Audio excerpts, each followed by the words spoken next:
नमस्ते and welcome. मैं doctor Monali B Pawar, obstetrician and gynaecologist, Navya hospital से आप सबका स्वागत करती हूँ। होप सो आपने मेरा पुराना वीडियो देखा होगा और आप सबको इस चीज़ से उस वीडियो से कुछ फ़ायदे हुए होंगे। अब मैं प्रेगनेंसी सीरीज़ पे वीडियोस बनाने वाली हूँ और आज का जो मेरा टॉपिक होगा वो होगा first trimester of pregnancy.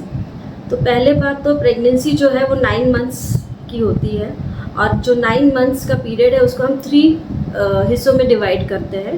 First 3 months, next 3 months and last 3 months. जो फर्स्ट 3 मंथ्स है उसको हम फर्स्ट ट्राइमेस्टर बोलते हैं, नेक्स्ट 3 मंथ्स को सेकेंड एंड लास्ट 3 मंथ्स को थर्ड ट्राइमेस्टर। फर्स्ट ट्राइमेस्टर में आपको क्या केयर करना है, किन चीज़ों का ध्यान देना है, क्या चीज़ नहीं करनी है, इन सब चीज़ों के बारे में आज हम डिस्कस करेंगे। सबसे पहली बात तो माँ बनना एक बहुत ही बड़ी गर्व की बात है।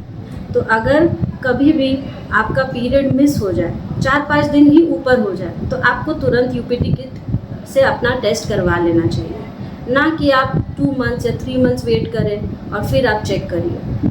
तो सबसे पहली चीज़ तो यूपीटी किट। यूपीटी किट आप हर मेडिकल दुकान में अवेलेबल है, जिससे आप खरीद सकते हैं। इस तरह की होती है और इस किट में एक स्मॉल सर्कल जैसा होता है और एक ट्रायंगुलर पार्ट होता है। जो छोटा वाला गोला है उसमें आपको 2 ड्रॉप्स यूरिन के डालने हैं। अगर पॉजिटिव होगा तो इस तरह से 2 लाइन आपको आएंगी और अगर नेगेटिव होगा तो एक ही लाइन आएगी, नहीं और एक भी लाइन ना आए तो इसका मतलब किट खराब है, तो आप रीचेक करिए। अगर यूपीटी किट पॉजिटिव आए तो तुरंत आपको अपने डॉक्टर से जाके मिलना है। ये हुआ प्रेगनेंसी डायग्नोसिस के बारे में। फिर विजिट, आपको अपने डॉक्टर से कब मिलना चाहिए? यूपीटी पॉजिटिव आने के बाद आपको तुरंत अपने डॉक्टर से मिलना है, ना कि 3 मंथ्स वेट करके, क्योंकि जो भी मेजॉरिटी चेंजेस होते हैं प्रेगनेंसी या बेबी जो फॉर्म हो रहा होता है वो with in first 3 months form हो जाता है। उसका ब्रेन, उसके ऑर्गन्स, उसका हार्ट, हर चीज़ डेवलप हो जाता है बाय 3 मंथ्स। और उसी टाइम पे आपको एक्स्ट्रा केयर लेना पड़ता है, एक्स्ट्रा कुछ मेडिकेशन चलानी होती है, जिससे आपको और आपके बेबी को काफ़ी ज़्यादा बाद में फ़ायदा होगा। तो ये रहा अर्ली विजिट का इम्पोर्टेंस। नेक्स्ट इज़ आप अपनी कैसे डेट कैलकुलेट करते हैं या कब से आपको गिनना है कि हाँ अब मेरा फर्स्ट मंथ है, सेकेंड मंथ है, थर्ड मंथ है। तो जब आपका लास्ट पीरियड आया हो और उसके बाद आप मिस कर गए हैं पीरियड, तो जब लास्ट आया है उसी डेट से आपके मंथ्स स्टार्ट हो जाते हैं कैलकुलेट करना। तो जब आपको लास्ट आया है उस पीरियड, उस डेट में आपको 9 मंथ 7 डेज जोड़ के हम लोग डिलीवरी की डेट निकालते हैं और उसी टाइम से हम लोग कितने हफ्ते का बच्चा है ये कैलकुलेट करते हैं। तो नेक्स्ट जब आप अपने डॉक्टर के पास जाएंगी, आपको अपनी हिस्ट्री डिटेल में बतानी है। तो जो हिस्ट्री होती है, जैसे कि आप कोई मेडिकेशंस पहले खा रही थी, शुगर हो, बीपी हो, थायराइड है या कोई भी सर्जरी हुई हो जिसके लिए आपने मेडिकेशंस खा रही हैं, तो मेन थिंग इज़ आपको अपने डॉक्टर से कुछ भी नहीं छुपाना है कि कभी किसी भी तरह की सर्जरी हुई है यूट्रस पे या ओवरीज पे, तो ये आपको अपने डॉक्टर से बताना होगा। अगर आपको अपने फैमिली मेम्बर से डिस्क्लोज नहीं करना है तो डॉक्टर से अलग से आप जाके बता सकते हैं, ताकि डॉक्टर उन चीज़ों का ध्यान रखेगा, कुछ टेस्ट करवाएगा, जिससे आपको प्रेगनेंसी में आगे जाके दिक्कत नहीं होगी। और भी चीज़ें हैं, जैसे हिस्ट्री में आपके फैमिली में किसी को थायराइड, शुगर, बीपी है, तो ये भी चीज़ें आपको बतानी चाहिए, ताकि कुछ टेस्ट अर्ली कर सकते हैं हम लोग और ये चीज़ें आप में हम लोग पहले ही पता कर सकते हैं। ये हुआ हिस्ट्री के बारे में। Next is about complaints. अब बहुत से पेशेंट्स को होता है कि मुझे उल्टी जैसा हो रहा है या उल्टी हो रही है या बैक में पेन हो रहा है या ब्रेस्ट में पेन हो रहा है या पैर में दर्द हो रहा है। ये सब चीज़ें नॉर्मल है प्रेगनेंसी में। ये सब फिजियोलॉजिकल चेंजेस है जो हार्मोन्स बेबी बना रहा है, बढ़ा रहा है बॉडी में, उस वजह से आपको होती है। तो ब्रेस्ट पेन या ब्रेस्ट एंगॉजमेंट या ब्रेस्ट साइज़ में बढ़ना, ये बाद में फीडिंग के लिए ये सब चीज़ें होती है ब्रेस्ट में, ये नॉर्मल चीज़ें हैं। उसके लिए आपको कोई भी पेन किलर, कोई भी मेडिकेशंस खाने की ज़रूरत नहीं है, ना उसके लिए स्ट्रेस लेने की ज़रूरत है। आप जो भी पहले ब्रा पहनते थे वो एक साइज़ बस बढ़ा पहने और कॉटन वाला पहने, ताकि आपको डिस्कम्फर्ट ना हो। Next is about leg pains या बैक पेन, ये नॉर्मल है। आपको खूब सारा फ्लूइड्स लेना चाहिए, आपके डाइट पे ध्यान देना चाहिए, ताकि ये प्रॉब्लम्स कम हो। जब आप अपने डॉक्टर के पास जाएंगे तो वो कुछ टेस्ट रिकमेंड करता है, जैसे कि अल्ट्रासाउंड्स एंड ब्लड टेस्ट। अब अल्ट्रासाउंड बहुत से पेशेंट्स पूछते हैं मैडम अभी 3 महीने के अंदर, अभी तो बेबी दिखेगा ही नहीं। तो ये बहुत गलत बात है। अगर आपके डॉक्टर आपको अल्ट्रासाउंड लिख रहे हैं तो आपको ज़रूर से करवाना चाहिए, और एक ultrasound with in first 3 months बहुत ज़रूरी है, क्योंकि इतने सारे कॉम्प्लिकेशंस हो सकते हैं जो सिर्फ अल्ट्रासाउंड से ही पकड़ में आते हैं। जैसे कि ये यूट्रस है, ये ट्यूब्स है। अब बहुत बार बच्चा जो है ट्यूब्स में भी फंस सकता है, नलों में भी फंस सकता है यहाँ पे, या ओवरीज में फंस सकता है, या अगर पहला सिजेरियन है तो उस कार में जाके चिपक सकता है। तो ये सब चीज़ें बिना अल्ट्रासाउंड के नहीं पता चल सकती है। इसीलिए फर्स्ट ट्राइमेस्टर में अल्ट्रासाउंड इज़ अ मस्ट। बहुत बार अगर बेबी भी रुक रहा है, यूट्रस में भी रुक रहा है, तो उसका हार्ट बीट नहीं आता है, या बेबी सही से फॉर्म नहीं होता है, या फिर कोई ट्यूमर भी रह सकता है। तो इसीलिए अल्ट्रासाउंड फर्स्ट 3 मंथ्स के अंदर करना एक बहुत इम्पॉर्टेंट पार्ट है आपके ट्रीटमेंट का।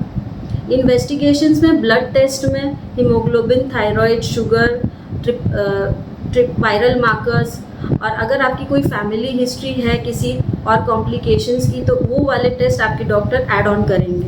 तो ये इन्वेस्टिगेशंस करना भी ज़रूरी है, क्योंकि जो भी थायराइड के मेडिकेशंस अगर आप खा रहे हैं तो उनका डोसेज प्रेगनेंसी में बढ़ाना पड़ता है। शुगर के लिए कोई मेडिकेशंस आप खा रहे हैं तो वो शुगर के लिए मेडिकेशंस नहीं चल सकती, इंसुलिन पे आपको शिफ्ट करना पड़ता है प्रेगनेंसी में, क्योंकि जो दवाई होती है शुगर वाली वो बेबी को हार्म कर सकती है।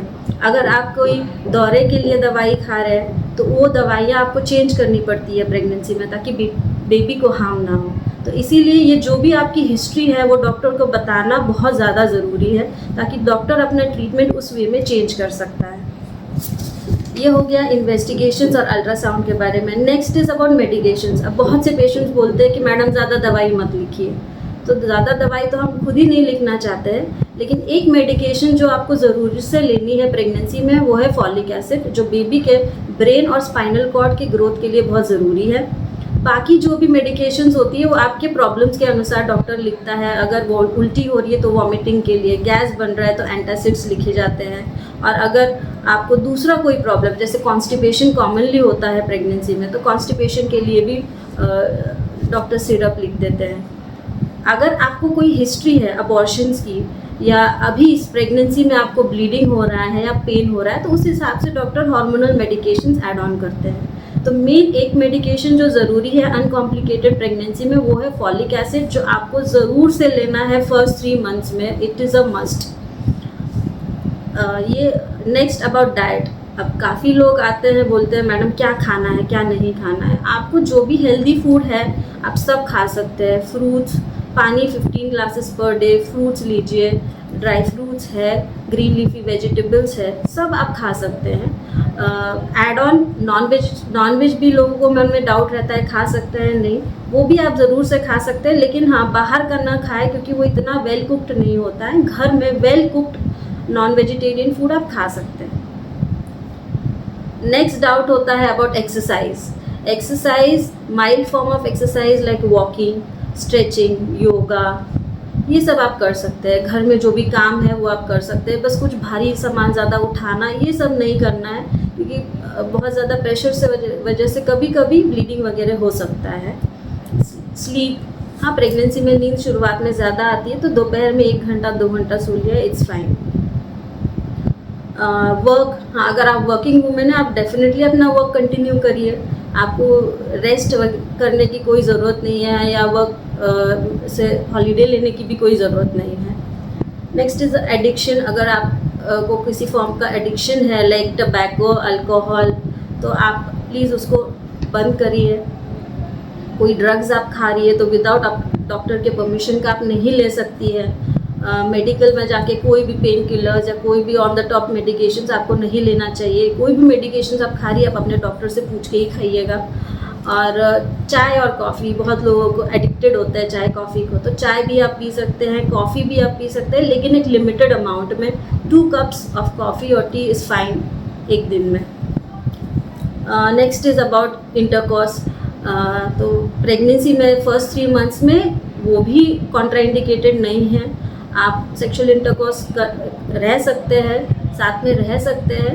अगर आप में हिस्ट्री ऑफ अबॉर्शंस है या प्रेगनेंसी में कोई कॉम्प्लिकेशन है या ब्लीडिंग है, कोई हाई रिस्क प्रेगनेंसी है, तो फिर आपके डॉक्टर आपको ज़रूर से इस चीज़ के लिए मना करेंगे। Next is about creams. हाँ, बहुत से लोगों को फेशियल डार्कनेस होता है या स्पॉट्स आते हैं फेस पे, उसके लिए कोई मेडिकेशंस नहीं लेना है। क्रीम्स में कोई भी सनस्क्रीन हो सकती है या मॉइस्चराइज़र, माइल्ड मॉइस्चराइज़र आप यूज़ कर सकते हैं। तो ये मैंने मेजॉरिटी ऑफ द पॉइंट्स या डाउट्स जो पेशेंट्स के होते हैं, ये मैंने क्लियर किए हैं इस वाले वीडियो में। और मेन पार्ट इज़ आपको खुश रहना है, हैप्पी रहना है, क्योंकि happy pregnancy is healthy pregnancy. और जो 9 मंथ्स का आपका प्रेगनेंसी का जर्नी है वो आप तभी पूरा अच्छे से कर पाओगे अगर आप हैप्पी है, खुश है। आप अपना ध्यान रखिए, खुश रहिए, अपने कुछ अच्छे हॉबीज़ है वो आप करिए, कुछ अच्छा पढ़िए, अच्छा म्यूज़िक सुनिए। खुश रहेंगे तो आपकी प्रेगनेंसी अनडाउटेडली एक हैप्पी प्रेगनेंसी की तरह आगे फ्यूचर में सब कुछ अच्छा होगा। Thank you.